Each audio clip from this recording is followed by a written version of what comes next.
श्रीमद्भागवत चतुर्थस्कन्ध द्वादश अध्याय मैत्रेय उवाच ଶୁଣ ବିଦୁର କୃଷ୍ଣ କଥା ଯେବେ ଖଣ୍ଡିବ ଭବ ବ୍ୟଥା ଉତ୍ତାନ ପାଦ ଧ୍ରୁବ ଦେଖି ସୁଫଳ କଲା ବେନି ଆଖି ନିଜ ଶରୀର ବୃଦ୍ଧ ଚାହିଁ ବାନ୍ଧବ ସୁହୃଦ ବସାଇ ସ୍ୱଭାବେ ଅଟେ ମହାତେଜା ରାଜ୍ୟେ ପୁତ୍ରକୁ କଲେ ରାଜା ସ୍ୱଭାବେ ବିଷ୍ଣୁ ତେଜ ବଳେ ଭାବେ ନମନ୍ତି ଦିଗପାଳେ ଏ ଭୂମି ସ୍ଥଳେ ଯେତେ ରାଜା ଧ୍ରୁବ ଚରଣେ କଲେ ପୂଜା ସେ ଶିଶୁ ମାର ପ୍ରଜାପତି ତାର ଦୁହିତା ହେମବତୀ ରୂପେ କମଳା ସମସରି ବିବାହେ କନ୍ୟା ଧ୍ରୁବ ବରୀ ଅଶେଷ ଅଳଙ୍କାର ଶୋଭା ସେ କନ୍ୟା ଧ୍ରୁବେ ଦେଲା ବିଭା ସେ କନ୍ୟା ଗର୍ଭେ ପୁତ୍ର ଦେଇ କଳ୍ପବତ୍ସର ବେନି ଭାଇ ତୃତୀୟ କନ୍ୟା ହିତା ନାମ ରୂପେ ଗଞ୍ଜଇ ସୂର୍ଯ୍ୟ ସମ ସ୍ୱଭାବେ ସମୀରଣ ସୁତା ସୁଗୁଣା ସୁନ୍ଦରୀ ସୁନିତା ତାର ଉଦରେ ଧ୍ରୁବ ବୀର୍ଯ୍ୟ ପୁତ୍ର ଜନ୍ମିଲା ମହାତେଜେ ଉତ୍କଳ ନାମେ ସେ କୁମାର ସ୍ୱଭାବେ ମହାଯୋଗେଶ୍ୱର ଧ୍ରୁବର କନିଷ୍ଠ ଉତ୍ତମ ରୂପେ ଭୁବନେ ନାହିଁ ସମ ସ୍ୱଭାବେ ବୟସେ କିଶୋର ବିଭାନ କଲେ ନୃପବର ସେ ଏକ ଦିନେ ଅଶ୍ଵେ ବସି ମୃଗୟା କରେ ବନେ ପଶି ମିଳିଲା କୁବେର ଭୁବନେ ତାହାକୁ ଦେଖି ଗୃହ୍ୟଜନେ ବଳେ ରୁନ୍ଧିଲେ ଯୁଦ୍ଧ କରି ଅଶ୍ଵେ ଘେନିଲେ ତାକୁ ମାରି ତା ଶୁଣି ତାହାର ଜନନୀ ବିକଳେ ପୁତ୍ର କଷ୍ଟ ଘେନି ବନ ଅନଳେ ଦେହ ଦେଲା ପୁତ୍ର ବିଯୋଗେ ଦୁଃଖେ ମଲା ସେ କଥା ଶୁଣି ଧ୍ରୁବ ଶୋକେ କମ୍ପିଲା ମାତୃଭାତୃ ଦୁଃଖେ ଜୟନ୍ତା ନାମେ ରଥେ ବସି ସ୍ୱଭାବେ ସୋହେ ରୂପରାଶି ଶୋକ ଅନଳେ କୋପ ଭରେ କଠୋର ଧନୁ ଧରି କରେ କୁବେର କାନନେ ମିଳିଲା ଉଦଣ୍ଡେ ଶଙ୍ଖନାଦ କଲା କୁବେର କାନନେ ମିଳିଲା ଉଦଣ୍ଡେ ଶଙ୍ଖନାଦ କଲା ଯେ ବନେ ରୁଦ୍ର ଅନୁଚରେ ବସନ୍ତି ନଦୀ ବନ ଘୋରେ ହେମ ପର୍ବତ ଦ୍ରୋଣ ମଧ୍ୟେ ଗୃହ୍ୟକ ଦିଶନ୍ତି ଆନନ୍ଦେ ସେ ବନେ ବଳେ ପଶି ଧ୍ରୁବ ଉଦଣ୍ଡେ କଲା ଶଙ୍ଖରବ ଶବଦ ପୁରିଲା ଆକାଶେ ଗୃହ୍ୟକ ଗଣ ମହାରସେ ଧାଇଁଲେ ନାନା ଶସ୍ତ୍ର ଧରି ଚଳନ୍ତେ କମ୍ପେ ବସୁନ୍ଧରୀ ଗୃହ୍ୟକ ଗଣେ ଧ୍ରୁବେ ଚାହିଁ ନିଜକୁ ଦଣ୍ଡେ ଗୁଣ ଦେଇ ଆକର୍ଣ୍ଣ ପର୍ଯ୍ୟନ୍ତେ ଟାଣିଣ ବିନ୍ଧିଲେ ତିନି ବାଣ ଧ୍ରୁବର ତୀକ୍ଷଣ ବାଣ ଚଳେ ପଡ଼ିଲା ଗୃହ୍ୟକ କପାଳେ ଗୃହ୍ୟକ ଗଣ ଦେଖି ତ୍ରାସେ ରଣେ ଭାଜିଲେ ବନ ଦେଶେ ଅଦ୍ଭୁତ କର୍ମ ଦେଖି ତାର ବିଷ୍ଣୁର ତେଜେ ବଳୀୟର କହନ୍ତି ଧନ୍ୟ ଧନ୍ୟ ବାଣୀ ଆନନ୍ଦେ ଦେବ ଲୋକେ ଶୁଣି ସେ ବାଣୀ ଶୁଣି ଗୃହ୍ୟଗଣେ ପୁଣି ମିଳିଲେ ଘୋର ରଣେ ପାଦ ମାରନ୍ତେ ଅହି ଯେହ୍ନେ ଧ୍ରୁବକୁ ଦେଖି କୋପ ମନେ ଧ୍ରୁବର ରଥ ଆଗେ ରୁନ୍ଧି ଦ୍ୱିଗୁଣ ତୀକ୍ଷଣ ବାଣ ବିନ୍ଧି ପରିଘ ଆୟୁଧେ ପଶେ ତୋମରେ ସରଯୁଦ୍ଧେ ଶକ୍ତିରୁଷ୍ଟି ଭୂଷଣ୍ଡ ବାଣ ବେଗେ ବିନ୍ଧିଲେ ଗୁରୁ ଟାଣ କୋପେ ବିନ୍ଧିଲେ ଅତିରୁଷ୍ଟେ ରଥି ସାରଥି ଅଶ୍ୱପୃଷ୍ଠେ ଆୟତ ତ୍ରୟୋଦଶ ମିଣି ଶବଦେ ବ୍ରହ୍ମାଣ୍ଡ ଉଛୁଳି ବେଢ଼ିଲେ ଅତି ଅଣାୟତ ଛନ୍ନେ ନଦୀ ସେ ଧ୍ରୁବ ରଥ ଗଗନେ ମିଳି ଦେବ ଲୋକେ କହନ୍ତି ଏକ କୁଆରକେ ଶୁଭଇ ହାହାକାର ବାଣୀ ଦେବେ କହନ୍ତି ତାହା ଶୁଣି ଦେଖ ଏ ମନୁ ବଂଶସୁତ ପ୍ରଚଣ୍ଡେ ଯେ ସନେ ଆଦିତ୍ୟ ଗୃହ୍ୟକ ସମୁଦ୍ରେ ବୁଡ଼ିଲା ଧ୍ରୁବ ନିଶ୍ଚୟ ନାଶ ଗଲା ଗର୍ଜର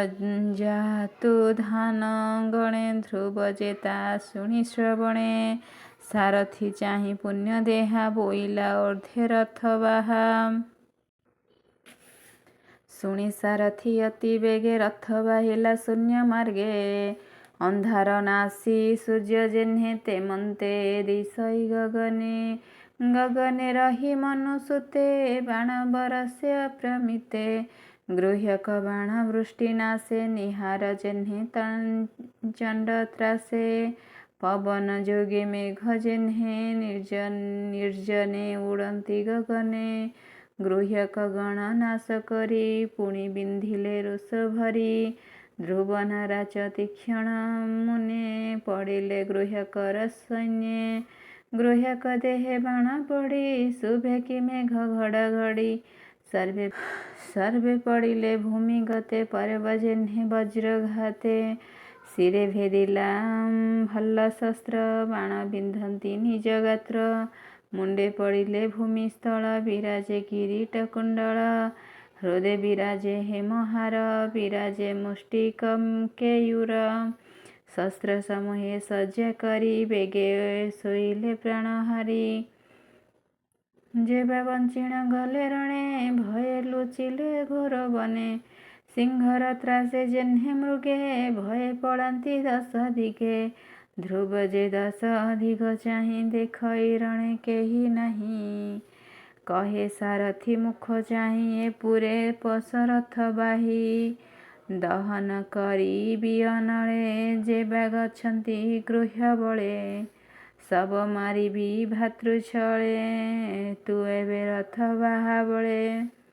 ହେମନ୍ତ ଧ୍ରୁବ ବାକ୍ୟ ଶୁଣି ସାରଥି କହେ ମନେ ଗୁଣି ଗୃହ୍ୟକ ମାୟାର ପ୍ରମାଣେ ହେମନ୍ତ ଘୋର ନାଦେ ଶୁଣେ ପ୍ରଳୟ କାଳେ ସିନ୍ଧୁ ଯେହ୍ନେ ଲହରୀ ଉଛୁଳେ ଗଗନେ ପୁଣି ଦେଖଇ ଚାରି ଦିଗେ ଧୂଳି ଉଡ଼ାଇ ଶୂନ୍ୟ ମାର୍ଗେ ତକ୍ଷଣେ ଘୋର ନାଦ କରି ମେଘ ସମୂହେ ଶୂନ୍ୟ ପୁରୀ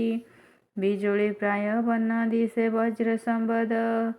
ବଜ୍ର ଶବଦ ସଙ୍ଗେ ମିଶେ ଉଲ୍ଲୁକ ପଡ଼େ କୋଟି କୋଟି ରୁଧିର ସଙ୍ଗେ ଶିଳା ବୃଷ୍ଟି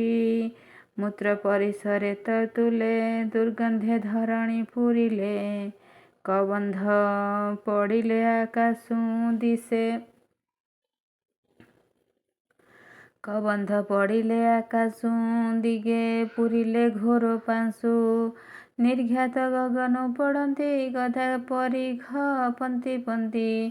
ମୂଷଳ ସଙ୍ଗେ ବଜ୍ର ପଡ଼ି ଘୋର ଶବଦ ଘଡ଼ଘଡ଼ି ସର୍ପେ ଧାମନ୍ତି ଫୁଁ ଫୁଁ କରି ଅନଳ ପ୍ରାୟ ଚକ୍ଷୁ ଧରି ଗଜେ ଧାବନ୍ତି ଶୁଣ୍ଢ ତୋଳି ସିଂହ ଧୂଳ ସଙ୍ଗେ ମିଳି ତକ୍ଷଣେ ସିନ୍ଧୁ ଉଛୁଳିଲା ଲହରୀ ଗଗନେ ମିଳିଲା ଭୂମି ପଡ଼ିଲା ମହାଜଳେ ପ୍ରଚଣ୍ଡ ପବନେ ଉଲଳେ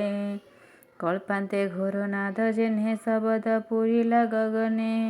ହେମନ୍ତେ ନାନା ମାୟା କରି ଗୃହ୍ୟକ ସଂଗ୍ରାମ ଆବରି ମିଳିଲେ ନାନା ଶସ୍ତ୍ର ଘେନି ଶବଦେ କମ୍ପିଲା ମେଦିନୀ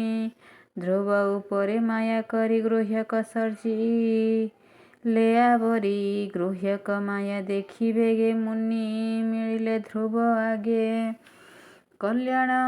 ହସ୍ତେ ଅଗ୍ରତେ ହିଁ କହନ୍ତି ଧ୍ରୁବ ମୁଖ ଚାହିଁ ମୁନୟ ଉଚୁହୁ ଶୁଣ ହେ ଉତ୍ତନ କୁମାର ତୋତେ ପ୍ରସନ୍ନ ଚକ୍ରଧର ଯେ ହରି ଭବ ଭୟ ନାଶେ ଆମ୍ଭେ ତ ଦେଖିଲୁ ତୋ ପାଶେ ଯା ନାମ ଗାଇ ଅନ୍ତଃକାଳେ ମୃତ୍ୟୁ ତରନ୍ତି ପ୍ରାଣୀ ହେଳେ ସେ ହରି ପାଦେ ତୁ ସୁମର ଗୃହ୍ୟକ ମାୟା କୁସଂହାର ହେମନ୍ତ ମୁନି ବାକ୍ୟ ବଳେ ରଥ ତୋଳିଣ ଅନ୍ତରାଳେ ସୁଜନେ ଶୁଣ ହରି କଥା हरि न सहे भृत्य वा व्यथा। सुजने सुन हरि कथा, हरि न सहे भृत्य व्यथा। से हरि जस हृदय चिंत, कहई दास जगन्नाथ। इति श्रीमद्भागवते महापुराणे पारमहंस्यां संहितायां भाष्यिके चतुर्थस्कन्धे गृह्यक मायायुद्धकरणे नाम 12 अध्यायः।